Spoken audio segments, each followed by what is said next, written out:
ಈಗ ಬಜೆಟ್ ನಂತರ ಅವರು ಮೀಟಿಂಗ್ ಕರಿತೀವಿ, ಇದು ವೇತನ ಪರಿಷ್ಕರಣೆ ವಿಚಾರವಾಗಿದ್ದ ಸಾರಿಗೆ ಸಚಿವರು ಹೇಳಿದ್ದಾರೆ. ಸರ್, ಈಗ ನಾವು 1/1/24ರಿಂದ ಹೋರಾಟ ಮಾಡ್ಕೊಂಡು ಬಂದಿರತಕ್ಕಂಥದ್ದು. ಸಾರಿಗೆ ನೌಕರರಿಗೆ ಏನಾದರೂ ಸರ್ಕಾರ ಅನೌನ್ಸ್ಮೆಂಟ್ ಮಾಡಬೇಕು ಅಂತಾನೆ ಹೊರತು ಬರೀ ಕಾಗದದ ಮೇಲಿನ ಪ್ರಣಾಳಿಕೆಗಳಲ್ಲಿ ಆಗ್ತಕ್ಕಂಥ ಆಶ್ವಾಸನೆಗಳಾಗಬಾರ್ದು ಅಂತಕ್ಕಂಥದ್ದೇ ನಾವು ಇಲ್ಲಿವರೆಗೂ. ಸನ್ಮಾನ್ಯ ಮುಖ್ಯಮಂತ್ರಿಗಳ ಅಧ್ಯಕ್ಷತೆಯಲ್ಲಿ 4 ಮಾತುಕತೆಗಳಾಗಿದೆ, ಸಾರಿಗೆ ಸಚಿವರ ಜೊತೆ 6 ಮಾತುಕತೆಗಳಾಗಿದೆ. ಅಲ್ಲಿಯೂ ಸಹ ನಮಗೆ ಸಾರಿಗೆ ನೌಕರ ಸಮಸ್ಯೆಯನ್ನು ಇತ್ಯರ್ಥಪಡಿಸೋದ್ರಲ್ಲಿ ತಾರತಮ್ಯ ಮಾಡಿದ್ರಿಂದನೇ ಇವತ್ತು ಫ್ರೀಡಂ ಪಾರ್ಕ್ ಚಲೋ ಅಂತಕ್ಕಂಥ ಕಾರ್ಯಕ್ರಮವನ್ನು ಹಮ್ಮಿಕೊಂಡಿರೋದು. ಹಾಗಾಗಿ ನಾವು ಏನಿಟ್ಟಿದ್ದೀವಿ 38 ತಿಂಗಳ ಹಿಂಬಾಕಿ 1/1/2024 ವೇತನ ಒಪ್ಪಂದ ಏನಿದೆ, ದಯಮಾಡಿ ಅದನ್ನು ಜಾರಿ ಮಾಡಬೇಕು ಅನ್ನೋದಕ್ಕೋಸ್ಕರ ನಾವು ಫ್ರೀಡಂ ಪಾರ್ಕಲ್ಲಿ ಸೇರಿರೋದೇ ಹೊರತು ಇವರ ಆಶ್ವಾಸನೆಗಳಿಗೆ ಎದ್ದೋಗೋದಕ್ಕಲ್ಲ. ಹಾಗಾಗಿ ನಮ್ಮ ಬೇಡಿಕೆ ಏನಿದೆ, ಎರಡು ಪ್ರಮುಖವಾದಂಥ ಸರಳವಾದಂಥ ಬೇಡಿಕೆ. 38 ತಿಂಗಳ ಹಿಂಬಾಕಿ, ಅದರಲ್ಲಿ 26 ತಿಂಗಳು ಕೊಡೋದಕ್ಕೆ ಸರ್ಕಾರ ಒಪ್ಕೊಂಡಿದೆ. ಉಳಿದ 12 ತಿಂಗಳು ಮತ್ತು 1/3/25 ಅಂತಕ್ಕಂಥದ್ದು ಅದು ನಮ್ಮ ಬೇಡಿಕೆ ಅಲ್ಲ. 1/1/24ಕ್ಕೆ ನಮ್ಮ ವೇತನ ಪರಿಷ್ಕರಣೆ ಮಾಡಬೇಕಾಗಿರ್ತಕ್ಕಂಥದ್ದು. 1957ನೇ ಇಸ್ವಿಯಿಂದ ಸಾರಿಗೆ ಸಂಸ್ಥೆಯಲ್ಲಿ ಪಾಲನೆ ಮಾಡ್ಕೊಂಡು ಬಂದಿದ್ದಾರೆ. 4 ವರ್ಷಕ್ಕೊಂದ್ಸಲ ವೇತನ ಪರಿಷ್ಕರಣೆ ಅಂತಕ್ಕಂಥದ್ದನ್ನು, ಅದನ್ನು ಬಿಟ್ಟು ಸುಮ್ಮನೆ ಅನ್ಯ ಮಾರ್ಗಗಳನ್ನ ಮಾಡಿಕೊಂಡು ಮತ್ತು ಸರ್ಕಾರನೇ ಸಹ 4 ವರ್ಷದ ವೇತನ ಪರಿಷ್ಕರಣೆಯನ್ನು ವೈಲೇಟ್ ಮಾಡ್ತಕ್ಕಂಥದ್ದನ್ನು ಯಾವುದೇ ಕಾರ್ಮಿಕ ವರ್ಗ ಅದನ್ನು ಒಪ್ಪೋದಿಲ್ಲ. ಹಾಗಾಗಿ ನಮ್ಮ ನಿಲುವಿನಲ್ಲಿ ಯಾವುದೇ ಕಾರಣಕ್ಕೂ ಬದಲಾವಣೆ ಅಂತಕ್ಕಂಥದ್ದಿಲ್ಲ ಸರ್.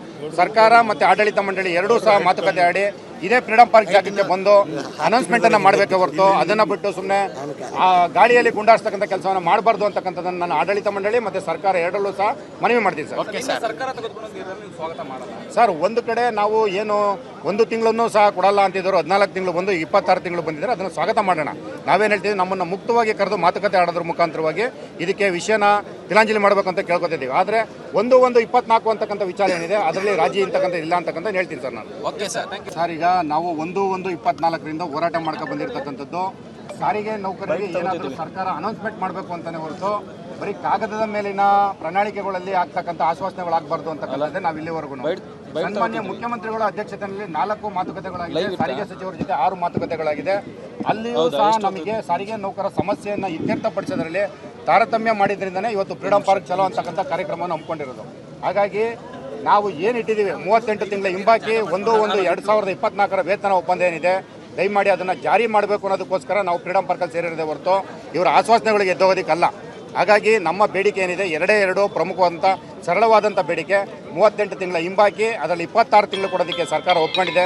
ಉಳಿದ 12 ತಿಂಗಳು ಮತ್ತು 1/3/25 ಅಂತಕ್ಕಂಥದ್ದು ಅದು ನಮ್ಮ ಬೇಡಿಕೆ ಅಲ್ಲ. 1/1/24ಕ್ಕೆ ನಮ್ಮ ವೇತನ ಪರಿಷ್ಕರಣೆ ಮಾಡಬೇಕಾಗಿರ್ತಕ್ಕಂಥದ್ದು.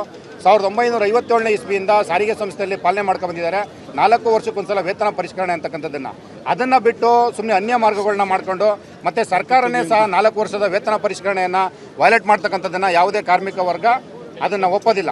ಹಾಗಾಗಿ ನಮ್ಮ ನಿಲುವಿನಲ್ಲಿ ಯಾವುದೇ ಕಾರಣಕ್ಕೂ ಬದಲಾವಣೆ ಅಂತಕ್ಕಂಥದ್ದಿಲ್ಲ ಸರ್. ಸರ್ಕಾರ ಮತ್ತು ಆಡಳಿತ ಮಂಡಳಿ ಎರಡೂ ಸಹ ಮಾತುಕತೆ ಆಡಿ ಇದೇ ಫ್ರೀಡಂ ಪಾರ್ಕ್ ಜಾಗಕ್ಕೆ ಬಂದು ಅನೌನ್ಸ್ಮೆಂಟನ್ನು ಮಾಡಬೇಕೆ ಹೊರತು ಅದನ್ನು ಬಿಟ್ಟು ಸುಮ್ಮನೆ ಆ ಗಾಳಿಯಲ್ಲಿ ಗುಂಡಾಡಿಸ್ತಕ್ಕಂಥ ಕೆಲಸವನ್ನು ಮಾಡಬಾರ್ದು ಅಂತಕ್ಕಂಥದ್ದನ್ನು ನಾನು ಆಡಳಿತ ಮಂಡಳಿ ಮತ್ತು ಸರ್ಕಾರ ಎರಡರಲ್ಲೂ ಸಹ ಮನವಿ ಮಾಡ್ತೀನಿ ಸರ್. ಒಂದು ಕಡೆ ನಾವು ಏನು 1 ತಿಂಗಳನ್ನು ಸಹ ಕೊಡಲ್ಲ ಅಂತಿದ್ರು, 14 ತಿಂಗಳು ಬಂದು 26 ತಿಂಗಳು ಬಂದಿದ್ದಾರೆ, ಅದನ್ನು ಸ್ವಾಗತ ಮಾಡೋಣ. ನಾವೇನು ಹೇಳ್ತೀವಿ, ನಮ್ಮನ್ನು ಮುಕ್ತವಾಗಿ ಕರೆದು ಮಾತುಕತೆ ಆಡೋದ್ರ ಮುಖಾಂತರವಾಗಿ ಇದಕ್ಕೆ ವಿಷಯನ ತಿಲಾಂಜಲಿ ಮಾಡಬೇಕು ಅಂತ ಕೇಳ್ಕೊತಿದ್ದೀವಿ. ಆದರೆ 1/1/24 ಅಂತಕ್ಕಂಥ ವಿಚಾರ ಏನಿದೆ ಅದರಲ್ಲಿ ರಾಜಿ ಅಂತಕ್ಕಂಥ ಇಲ್ಲ ಅಂತಕ್ಕಂಥ ಹೇಳ್ತೀನಿ ಸರ್ ನಾನು. Okay sir, thank you.